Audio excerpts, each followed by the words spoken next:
भारत मंडपम में AI summit चल रहा है। विदेशों से लोग इस समिट में शामिल होने आए हैं और इस एआई समिट में बहुत सारे स्टॉल भी लगे हुए हैं जो अपनी अपनी टेक्निक को यहाँ पर दिखा रहे हैं। और इस एआई समिट में भारत की किस तरीके से बदनामी हुई, किस तरीके से भारत की बदनामी कराने में गलगोटिया यूनिवर्सिटी का सबसे बड़ा हाथ निकला।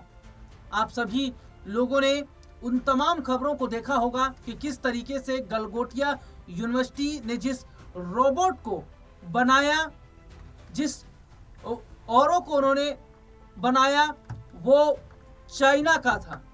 लेकिन यहाँ क्या देखा जाता है कि किस तरीके से उस पूरे मामले पर लीपापोती करने का काम किया जाता है। और इस पर विपक्ष सवाल भी खड़ा करता है कि ये किस तरीके का काम हो रहा है, ये किस तरीके से जो है एआई समिट हो रहा है और सरकार ये क्या कर रही है। और इसी का विरोध प्रदर्शन कांग्रेस के जो लीडर्स हैं, पार्टी के जो लोग हैं, उन्होंने किया। ध्यान से सुनिएगा। भारत मंडपम में आयोजित एआई समिट के दौरान यूथ कांग्रेस के प्रदर्शन ने सुरक्षा एजेंसियों को अलर्ट कर दिया। Delhi police Indian youth Congress के अध्यक्ष उदय भानु चिप से मंदिर मार्ग थाने में गहन पूछताछ कर रही है। पुलिस का मुख्य फोकस इस विरोध प्रदर्शन की प्लानिंग पर है। सूत्रों के मुताबिक पुलिस उदय भानु से पूछ रही है कि प्रदर्शन के लिए विशेष टी शर्ट कहां से प्रिंट कराई गई। दरअसल अपने दर्शकों को मैं यहाँ पर बता देता हूँ कि एआई समिट में ये जो कांग्रेस पार्टी के जो युवा जो लोग थे, ये जो युवा कर्मी थे, ये लोग आते हैं और ये लोग एक प्रिंटेड टी शर्ट जो है वो छुपा कर लेकर आते हैं, ऊपर से जैकेट वगैरह पहन के आते हैं और अंदर प्रवेश करने के बाद में जैकेट वगैरह उतारते हैं, टी शर्ट उतारते हैं। वो जो प्रिंटेड वाला साइड था उसको वो बकायदा कैमरे में दिखाते हैं। मीडिया के तमाम वो लोग वहां पर मौजूद थे और उसमें सीधे तौर पर मोदी सरकार को घेरने का जो स्लोगन है वो लिखा हुआ था। देखिए, और ये हाई सिक्योरिटी के अंदर वो घुस गए हैं। देखिए, ज्वाइंट सीपी की मौजूदगी में हो रही इस पूछताछ में प्रदर्शन के फंडिंग सोर्स और मुख्य साजिशकर्ताओं के बारे में भी जानकारी जुटाई जा रही है। घटना के समय मौजूद लोगों के अनुसार अचानक नारेबाजी शुरू होने से कुछ समय के लिए कार्यक्रम का माहौल तनावपूर्ण हो गया। सुरक्षा कर्मियों ने तुरंत हस्तक्षेप करते हुए प्रदर्शनकारियों को कंट्रोल किया और स्थिति को सामान्य किया। कांग्रेस के कार्यकर्ता ने शर्ट उतारकर प्रदर्शन किया। दिल्ली पुलिस ने कहा कि सभी को हिरासत में ले लिया गया है और एफआईआर दर्ज की जाएगी। पुलिस ने इस मामले में 4 लोगों को गिरफ्तार किया। दिल्ली पुलिस ने गैर जमानती धाराओं में एफआईआर दर्ज की है। वीडियो में दिख रहे कई कांग्रेसी जो प्रदर्शनकारी हैं वे फरार हैं, जिनकी तलाश की जा रही है। अभी 4 लोगों को गिरफ्तार किया गया है और 3 हिरासत में है। तो देखिए, और यहाँ पर ये देखा जा रहा है कि किस तरीके से जो प्रोटेस्ट हुआ है उस पर जो तमाम सवाल है वो यहाँ पर खड़े होते नजर आ रहे हैं।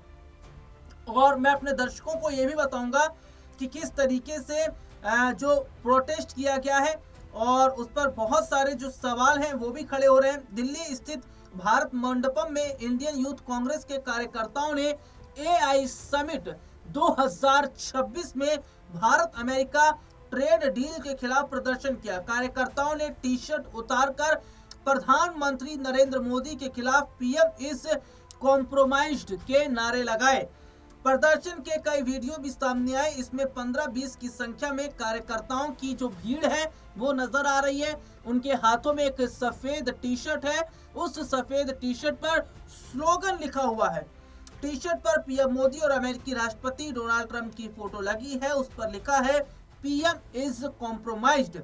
दिल्ली पुलिस ने 4 प्रदर्शनकारियों को गिरफ्तार किया है। इनकी पहचान इंडियन यूथ कांग्रेस के सेक्रेटरी कृष्णा हरी, बिहार स्टेट सेक्रेटरी कुंदन यादव और तमाम ये जो लोग हैं इनका नाम इसमें शामिल है। वहीं भाजपा ने आरोप लगाया कि कांग्रेस ने साजिश के तहत इंटरनेशनल समिट में भारत की छवि धूमिल की है। बीजेपी सांसद संबित पात्रा ने कहा यह संयोग नहीं बल्कि एक प्रयोग था।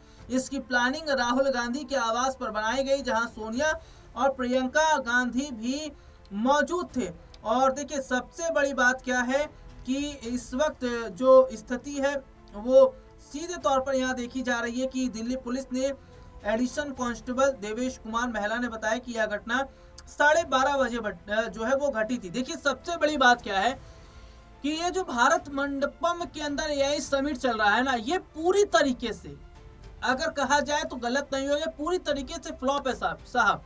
इतनी भीड़ है, इतनी कतार है लोगों की कि इतनी धक्का मुक्की है। खबर सामने आती है कुछ लोगों के सामान निकल गए हैं, सामान कुछ स्टॉल से चोरी हो गए हैं, और तो और ये देखा जा रहा है कि विदेशों से लोग यहाँ पर डेलीगेशन आया हुआ है, और ये मतलब पूरी तरीके से भारत की जो छवि है, भारत की बदनामी वो पूरी तरीके से हो रही। जो गलगोटिया यूनिवर्सिटी ने जो अब ओरायन पेश किया, जो ओरायन उसने पेश किया, वो उसकी फसीहत हो गई साहब। आज गलगोटिया यूनिवर्सिटी पर तमाम सवाल खड़े हो रहे हैं कि ये यूनिवर्सिटी इतने सालों से चल रही है, लेकिन इनके यहाँ ऐसे स्टूडेंट नहीं है जो अपनी मेहनत से तैयार कर रहे हो। ऊपर से एक मैडम को आपने सुना भी होगा, झूठ बोलती वो नजर आ रही है। तो ये हाल है एआई का हमारे देश में, भारत के अंदर। और सबसे बड़ी बात ये नजर आ रही है कि किस तरीके से जिस एआई को लेकर ये कहा जा रहा है कि एआई धीरे धीरे आएगा तो नौकरियां जाएंगी, एआई धीरे धीरे आएगा तो ये होगा वो होगा, लेकिन क्या भारत जो खुद को विश्व गुरु बोल रहा है, या जब भारत के जो प्रधानमंत्री नरेंद्र मोदी विश्व गुरु की बात कर रहे हैं, क्या ऐसा है? ये एआई समिट से साहब पता चल गया है। फोटो खिंचवाने से कुछ नहीं होता, आए फोटो खिंचवाए चलेगा, इससे कुछ नहीं होता। पीएम मोदी की एआई समिट की तस्वीरों को आप उठाकर देख लीजिए, लेकिन जो स्टॉल लगे हैं, जो स्टॉल लगे हुए हैं, और जिस तरीके से चीजें निकल कर सामने आई हैं गलगोटिया यूनिवर्सिटी की, हो सकता है कुछ और की भी इसमें चीजें इस तरीके की निकल कर सामने आए। तो यहाँ पर देखा जा रहा है कि देखिए जो कांग्रेस की तरफ से किया गया वो बिल्कुल गलत है, ये तो कहा जाएगा। क्योंकि देखिए सीधे सीधे तौर पर जो बाहर के डेलीगेशन आए हुए हैं वो क्या सोचेंगे, ये तो बहुत ज्यादा मैटर करता है, बहुत ज्यादा पॉइंट करता है। और ये कहा जा रहा है कि कांग्रेस ने बदनामी करवाई है, कांग्रेस के जो ये छात्र संघ के जो लोग थे उन्होंने बदनामी कराई, लेकिन क्या गलगोटिया यूनिवर्सिटी ने बदनामी नहीं कराई है सरकार की?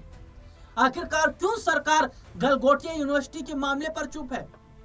क्यों नहीं एक्शन लिया गया गलगोटिया यूनिवर्सिटी पर कि चाइना का प्रोडक्ट वो लेकर आ जाते हैं, जिसको बड़ा चढ़ाकर वो तमाम चीजें यहाँ पर बताते हैं, इससे बदनामी नहीं होती। लेकिन जब विपक्ष के लोग सरकार से सवाल पूछते हैं, जब विपक्ष के लोग अपनी आवाज उठाते हैं, तो सरकार की बदनामी है।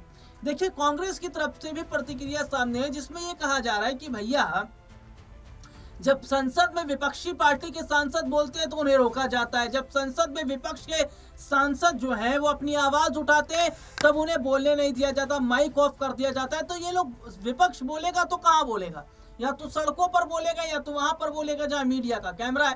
तो ऐसे में देखा जा रहा है कि सीधे सीधे तौर पर यह कहा जा रहा है कि सरकार को जहां कदम उठाना चाहिए वहां नहीं उठा रहे, लेकिन जब जनता जो है वो सरकार का सच जान रही है, या विपक्ष जनता को सच बता रहा है, तो सरकार को तकलीफ हो रही है। हालांकि ये देखा जा रहा है कि क्या इस मामले में राहुल गांधी, प्रियंका, सोनिया गांधी की भी मुश्किलें बढ़ सकती है, क्योंकि उनके घर पर ही मीटिंग हुई थी, और मीटिंग के बाद ये तमाम जो चीजें हैं शेड्यूल वाइज ऐसा हुआ है, जिस पर अब सत्ता पक्ष और विपक्ष आपस में भिड़ा हुआ है। फिलहाल इस प्रोग्राम में इतना ही, आपसे फिर दोबारा मुलाकात होगी, तब तक ले इजाजत दीजिए।